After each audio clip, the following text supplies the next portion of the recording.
Hey, what's up, guys? Lee here at the last movie hero. So, Rogue One, a Star Wars story, takes place in between Episode 3 and Episode 4, A New Hope. If you remember on the original Star Wars film, in the opening crawl, that classic opening crawl, it read in the beginning, it's a period of civil war, rebel spaceships striking from a hidden base have won their first victory against the evil Empire. Well, this is that story. And we're all familiar at the way everything played out, the way Luke Skywalker ended up blowing up the Death Star and the rebels were ecstatic over their first major, big victory over the Empire. But we don't know how everything went down. So this is that story. This is the story of how the rebels actually obtained the plans for the Death Star and the sacrifices that they made. And it kind of shows that the rebellion wasn't that squeaky clean rebellion that we've always thought they were. They were kind of like a ragtag group of people who were trying to do something that they thought were right, that was right. In this movie, we get Felicity Jones, who plays Gina Urso, Diego Luna, Cassian Andor, Alan Tudyk, who plays K250.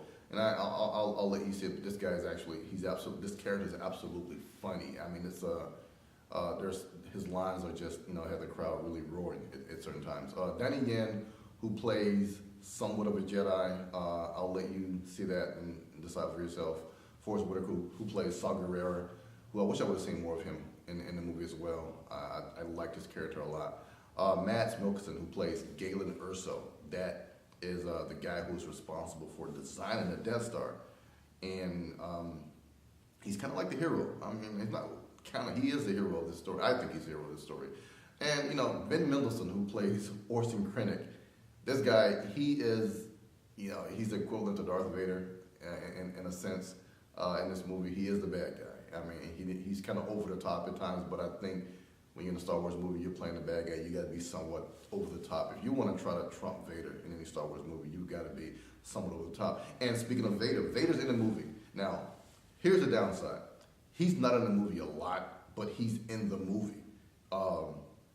If you're a Darth Vader fan, and who is not a Darth Vader fan, this is a bad guy, but he's the best bad guy ever.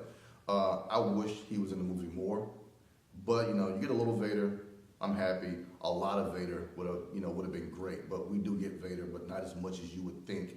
And he's not essentially pivotal to the story, but why make a Star Wars movie and not include Vader? So he's in it, and it's a great film. I liked everything about the film. I liked the special effects. They were somewhat over the top at times. Perfect. I mean, the battle sequences in space in no land were like absolutely amazing.